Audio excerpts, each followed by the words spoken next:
Nananatiling naka-full alert at handang tumugon ang Pro5 sa anumang posibleng epekto ng patuloy na pag-alboruto ng Bulkang Mayon na kasalukuyang nasa Alert Level 3. Sa pangunguna ni Acting Regional Director Police Brigadier General Erosito N. Miranda, tiniyak ng Pro5 na ang lahat ng tauhan, sasakyan at kagamitang pang-operasyon ay nakaantabay upang agad na makatulong sa mga apektadong komunidad at sa mga lokal na pamahalaan kung kinakailangan. Bilang bahagi ng direktiba ni Police Brigadier General Miranda, aktibong tumulong ang mga tauhan ng Pro5 sa DSWD Regional Office 5 sa pamamahagi ng mga relief goods sa mga pamilyang lumikas dahil sa pagtaas ng aktibidad ng bulkan sa lalawigan ng Albay.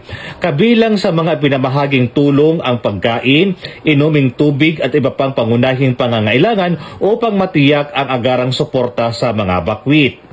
Samantala, ayon kay Albay Police Provincial Office Director Police Colonel Noel Nunez, mahigpit na pinapatupad ang no entry policy sa loob ng 6 kilometers permanent danger zone ng Bulkang Mayon. Kasi doon sa ating border control, meron pa tayong deployed personnel doon sa mga evacuation center.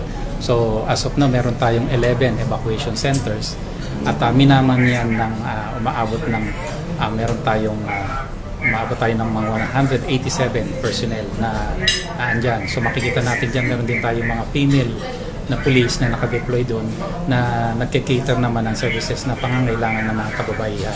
So sila yung mga nakadeploy doon. So all in all, meron tayong more than 500 personnel na nakadeploy para dito sa ating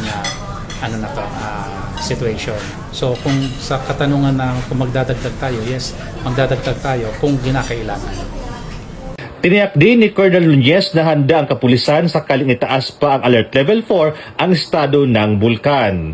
Sa hiwalay na aktibidad, personal na binisita ni DSWD Secretary Rex Gatchalian ang evacuation center sa San Jose Elementary School sa Malilipot, Albay kung saan namahagi siya ng mga family food pack sa mga residenteng lumikas mula sa loob ng 6 km permanent danger zone. Kasama niya sa pagbisita sina Albay Governor Noel Rosal, Malilipot Mayor Zenon Volante, 1st District Representative Crisel Lagman at iba pang opisyal ng mga ahensya ng pamahalaan.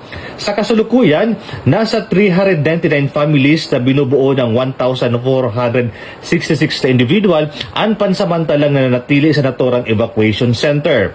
Patuloy namang pinaalahanan ng Pro5 ang publiko na manatiling alerto, maghanda ng mga emergency kit at sumunod sa mga abiso at kautusan ng pamahalaan, lalo na sa kung kinakailangan ang agarang paglikas para sa kaligtasan ng lahat.